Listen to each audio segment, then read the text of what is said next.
¿Cuál es el origen de la Primera República Española? El siglo XIX es un periodo de nuestra historia que fue muy inestable política y socialmente.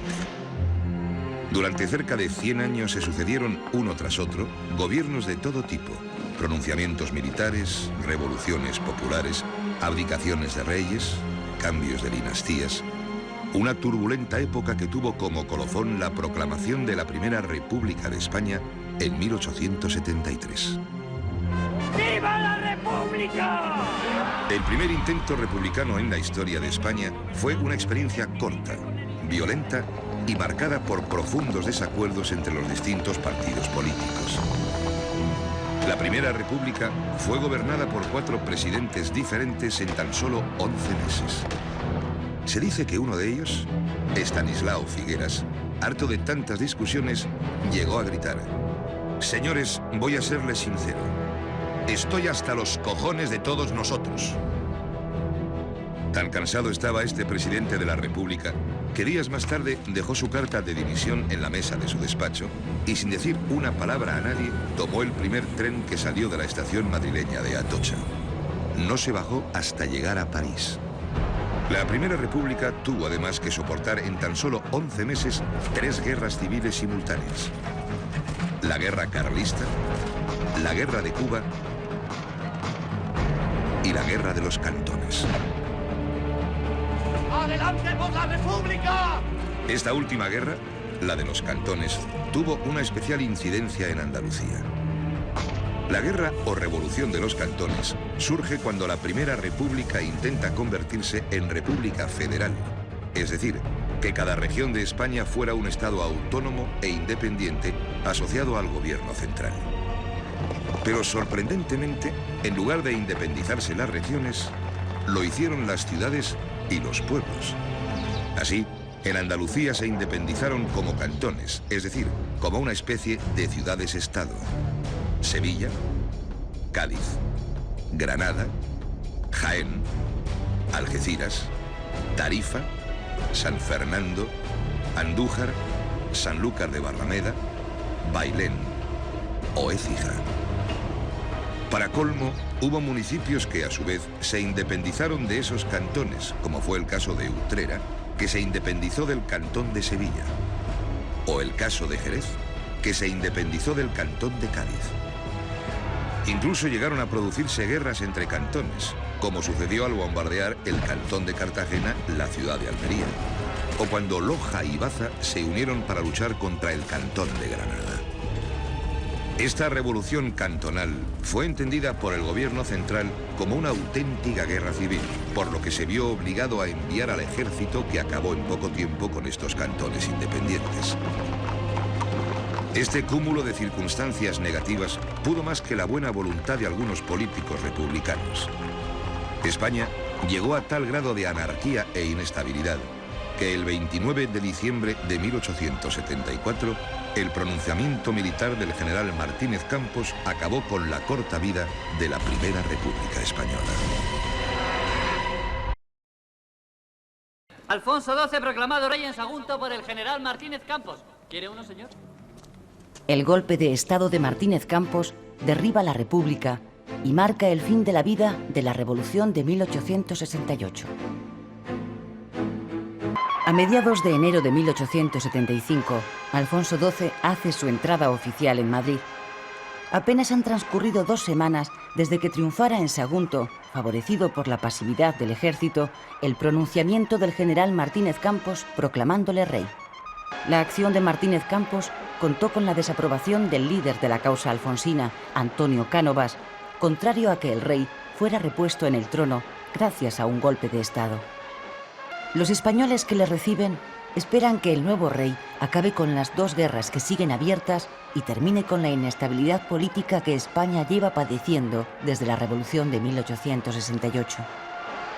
La restauración de los Borbones en el trono, 6 años después de su expulsión, ha sido posible gracias al trabajo político de varios años que Cánovas ha realizado en favor de la causa alfonsina. Su propósito es que con el joven rey, que en ese momento tiene 18 años, comience un nuevo régimen. Lo que Cánovas pretende es dar a la sociedad civil el protagonismo de la política y sustituir el recurso al pronunciamiento militar por el acuerdo entre dos grandes partidos para la alternancia en el poder, al estilo británico. Según el diseño de Cánovas, el nuevo monarca ha de cumplir un papel esencial como árbitro de la vida política. Un gobierno de transición presidido por Cánovas y formado por una coalición de derechistas moderados y alfonsinos designa en las Cortes una comisión de notables para que redacten una nueva constitución bajo la que puedan gobernar diferentes partidos. La nueva constitución, conocida como la de 1876 por ser este el año de su aprobación, es sobre todo conciliadora. Es una mezcla de la moderada de 1845 y la democrática de 1869. De una toma la soberanía compartida entre las Cortes y el rey. De la otra recoge la mayoría de sus derechos y libertades. Reconoce a la religión católica como la religión del Estado y al mismo tiempo tolera el culto a las demás religiones. Esta es hasta el momento la constitución más duradera de nuestra historia. El propio rey, mando supremo de las Fuerzas Armadas, se pone al frente de las últimas operaciones militares en el País Vasco y Navarra contra los carlistas, que para entonces ya han perdido los reductos del Maestrazgo y Cataluña. En febrero de 1876, los carlistas son derrotados de nuevo. Unos 15.000 de ellos, incluido su rey, Carlos de Borbón, emprenden el camino del exilio y marchan a Francia. La mayoría se acogen a las medidas de gracia que les otorga el gobierno a cambio de que entreguen sus armas. La derrota del carlismo es aprovechada por Cánovas para abolir definitivamente los fueros vascos y reforzar el modelo unitario y centralista del Estado. A partir de ese momento, los vascos tendrán que hacer el servicio militar y contribuir, como todos, a los gastos del Estado. Sin embargo, Cánovas, que busca la conciliación con la burguesía vasca, aprueba un concierto económico con las diputaciones que les da autonomía para administrar sus recursos e imponer tributos. De esta manera, las provincias vascongadas obtienen su autonomía fiscal. Terminada la guerra carlista, acabar con la guerra de Cuba es el gran objetivo del gobierno de Cánovas. Con esa intención decide el envío de más soldados y nombra capitán general de la isla al general Martínez Campos. Después de 10 años de guerra y con casi 60.000 soldados muertos, Martínez Campos logra convencer a los rebeldes para que acepten la paz a cambio de una amplia amnistía, reformas políticas y la abolición de la esclavitud. La paz se firma en Zanjón en 1878. Los independentistas pierden el primer envite, pero la semilla del nacionalismo ha prendido ya en gran parte de la sociedad cubana. El sistema político montado por Cánovas está basado en el bipartidismo. Dos grandes partidos se alternan en el poder.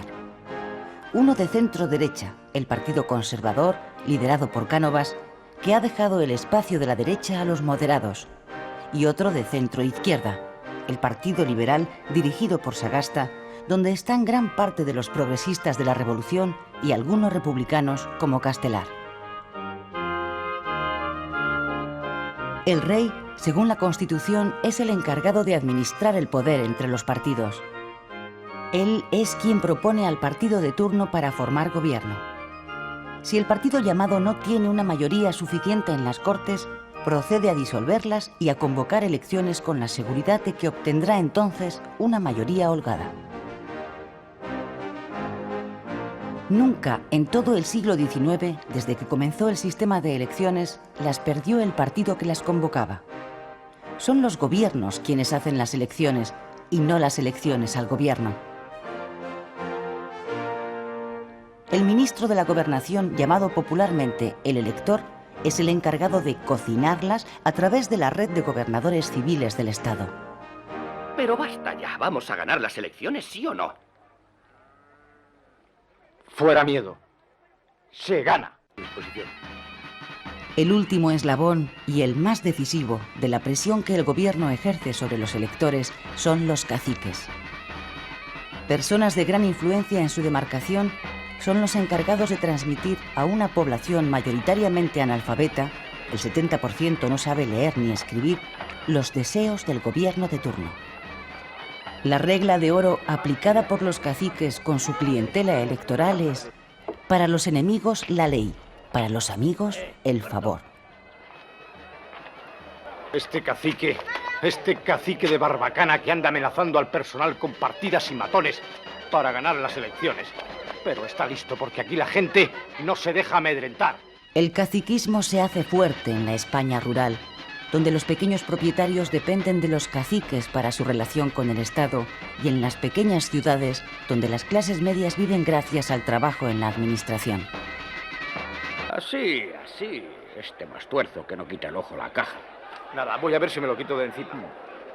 Servando Han de ha de estar contentos estar. los conservadores Que no contigo, está en ¿eh? la lista. Que no está. Que sí que tiene que estar. Vamos, echa la papeleta y lárgate. Fuego.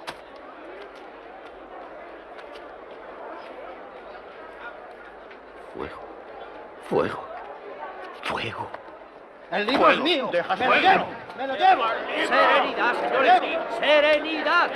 ¡Vamos, soldados! ¡La caja! ¡La caja! ¡Rápido! ¡De aquí! ¡Orden! ¡Vamos, fuera! ¡Orden! ¡Fuera! Triunfo completo, ya eres diputado. Confirmado por el gobernador. La ley de minas, aprobada por los liberales progresistas en 1869, que consistía de hecho en la desamortización del subsuelo español, puso en venta gran cantidad de minas propiedad de la corona que estaban mal explotadas por falta de medios. La liberalización del sector minero atrae hacia nuestro país a inversores extranjeros interesados en su explotación. En el último tercio del siglo XIX, la minería se convierte en el sector más dinámico de la economía española. La extracción de cobre, plomo, zinc, mercurio y hierro que requiere la industria europea tira de la demanda de mano de obra y de la inversión en infraestructuras y nuevas tecnologías. Gran cantidad de campesinos abandonan el campo y se trasladan a las zonas mineras en busca de trabajo. El norte de España, Asturias, Cantabria y Vizcaya, es la zona más favorecida por la expansión de la minería. Aún se pueden apreciar en la costa de Vizcaya las heridas que ha dejado en el paisaje la extracción a cielo abierto del mineral de hierro, muy apreciado por la industria siderúrgica europea por su bajo contenido en fósforo, cualidad necesaria para la obtención de acero mediante los nuevos altos hornos. España se convierte en el mayor exportador de Europa de mineral de hierro. La mayor parte sale hacia Inglaterra. Los grandes beneficios que obtienen los exportadores vizcaínos con el mineral de hierro son reinvertidos en la construcción de modernos altos hornos en la orilla de la ría del Nervión. Vizcaya entra en ese momento en la edad del acero. La prosperidad de Bilbao se dispara. Alrededor de la minería y la siderurgia, los empresarios vascos crean otros negocios: banca, seguros, navieras y astilleros. En los astilleros del Nervión empiezan a construirse modernos cruceros acorazados. Cataluña, especialmente Barcelona, se convierte durante el último tercio del siglo XIX en el centro de mayor expansión industrial de todo el país. La producción de la industria textil, del algodón y la lana, que había comenzado a mecanizarse años atrás, crece ininterrumpidamente debido a la conquista del mercado nacional, gracias al ferrocarril y a las medidas proteccionistas que le deja el campo libre en las colonias. Cataluña experimenta una época de prosperidad como nunca había conocido. Barcelona se convierte en la capital económica de España. El desarrollo de la industria provoca una mayor demanda de mano de obra. La clase obrera, que aumenta sin parar, se nutre de campesinos que abandonan el campo y se establecen en barracones o chabolas en torno a las ciudades industriales y las zonas mineras. La ausencia de las más mínimas condiciones sanitarias en estos poblados, unida a la insuficiente alimentación y al hacinamiento, traen enfermedades y epidemias que se ceban en la población. En los años 80 del siglo XIX, la esperanza de vida de un español es, junto a la de Rusia, la más baja de Europa, 29 años. En Francia es de 43 años. La vida de los obreros en las fábricas y minas es extremadamente dura. La jornada de trabajo está en torno a las 12 horas, con un jornal de 3 a 5 pesetas diarias, de 2 a 3 céntimos de euro. Estos jornales, a pesar de triplicar a los del campo, no llegan para mantener a una familia.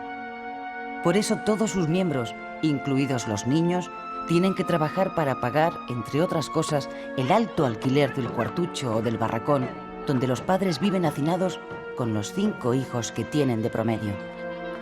En el campo, donde sigue viviendo la mayor parte de la población, la vida es aún más dura. Se trabaja de sol a sol por una peseta de jornal.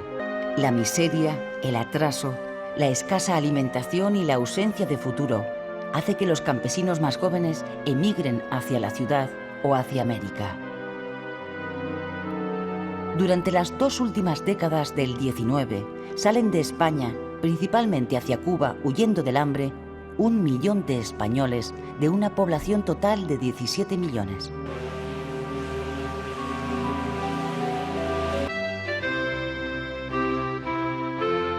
El 2 de mayo de 1879, en este salón de la Fonda Casa Labra de Madrid, se reúnen los 25 miembros fundadores del Partido Socialista Obrero Español. El tipógrafo Pablo Iglesias les ha convencido de la necesidad de pasar a la acción fundando un partido, el PSOE. Todos ellos pertenecen a una de las 2 tendencias en que se ha dividido la Internacional Obrera, la marxista. En su programa fundacional defienden la abolición de clases, la socialización de la propiedad y la ocupación del poder político por la clase trabajadora. La liberalización política que lleva a cabo Sagasta durante su turno en el poder permite a los anarquistas, después de haber pasado varios años en la clandestinidad, celebrar en 1881 un congreso en Barcelona. En él adoptan el nombre de Federación de Trabajadores.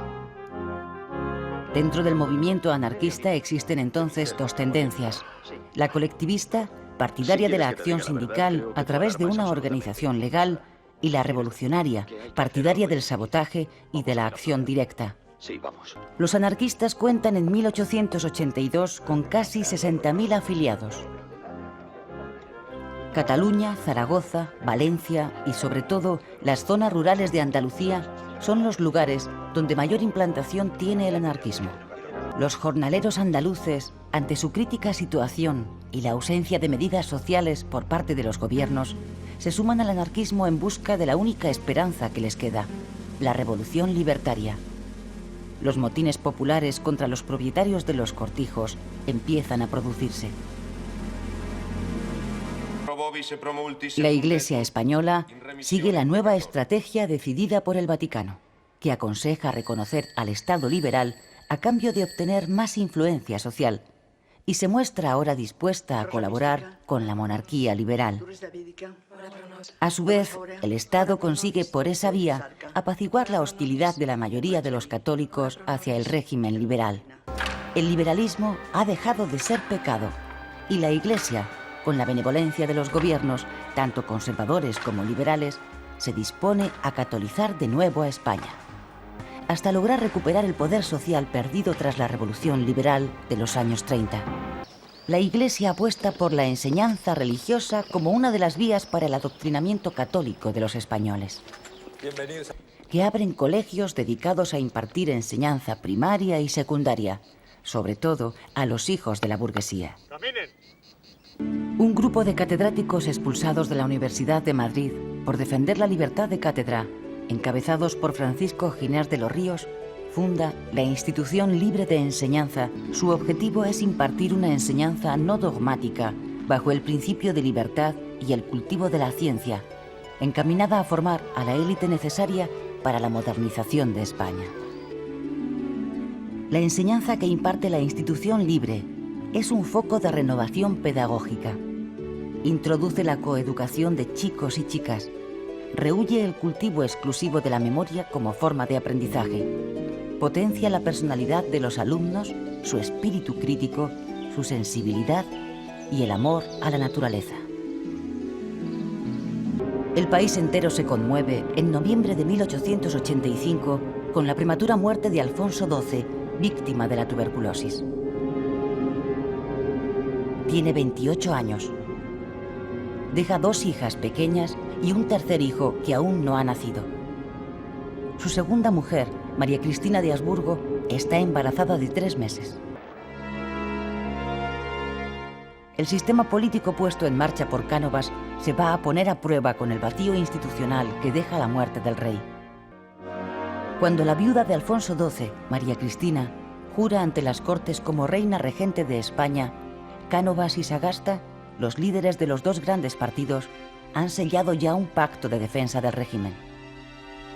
El trato refuerza el modelo bipartidista y garantiza la alternancia en el poder. Cánovas cede el poder a Sagasta. Se inicia así, de la mano de los liberales, la regencia de María Cristina. A los 6 meses de la muerte de su padre, en mayo de 1886, nace en el Palacio Real de Madrid Alfonso XIII, el hijo póstumo de Alfonso XII. El recién nacido es rey desde el mismo momento de llegar al mundo, aunque será su madre María Cristina quien reine en su nombre hasta su mayoría de edad.